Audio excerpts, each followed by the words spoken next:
নকলের বিরুদ্ধে তিনি যেন সাক্ষাৎ যমদূত।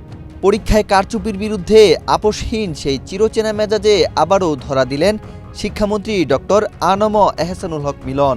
বেসরকারি শিক্ষক নিবন্ধন ও প্রত্যয়ন কর্তৃপক্ষের প্রতিষ্ঠান প্রদান নিয়োগ পরীক্ষা কেন্দ্র করে কেন্দ্র পরিদর্শনে গিয়ে তিনি যেন ফিরে গেলেন তার সেই পুরনো নকল বিরোধী অ্যাকশন মুডে।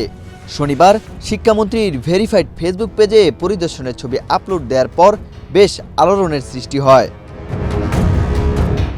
শনিবার সকালে রাজধানীর বিভিন্ন কেন্দ্র পরিদর্শনের সময় তিনি কখনো জানালার ফাঁক দিয়ে তীক্ষ্ণ নজরে ভেতরের অবস্থা পরখ করেন, আবার কখনো অতর্কিত গ্লাস ছড়িয়ে দেখার চেষ্টা করছেন কেউ কোনো অন্যায়ের আশ্রয় নিচ্ছে কিনা। মন্ত্রীর ভেরিফাইড ফেসবুক পেজে দেওয়া কয়েকটি পোস্টের ছবিতে দেখা গেছে তিনি জানালার গ্রিল ধরে গভীর মনোযোগ দিয়ে ভেতরের অবস্থা পর্যবেক্ষণ করছেন। নকল কিংবা পরীক্ষায় কারচুপির বিরুদ্ধে শিক্ষামন্ত্রী এহসানুল হক মিলন বরাবরই কঠোর পদক্ষেপের কথা বলে আসছেন। এর আগে শুক্রবার এক অনুষ্ঠানে শিক্ষামন্ত্রী বলেন, যদি শিক্ষক নিয়োগে আমাদের কোনো দুর্বলতা থেকে থাকে, এমপিরা যদি সকলে মিলে রাজনীতি করেন তাহলে শিক্ষার পরিবেশ আসবে না। নিয়োগে যদি কোনো বিচ্যুতি হয় তবে আমি তা অণুবীক্ষণ যন্ত্র দিয়ে খুঁজে বের করব। মেধাবী কাউকে কোনোভাবেই বাদ দেওয়া যাবে না।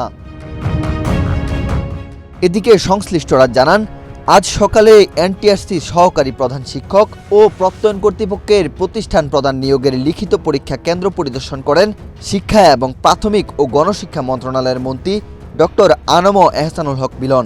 তিনি রাজধানীর সরকারি Bangla college, residential model college ও তেজগাঁও কলেজ পরিদর্শন করেন এবং পরীক্ষা কার্যক্রমের সার্বিক পরিবেশ সরজমিনে পর্যবেক্ষণ করেন।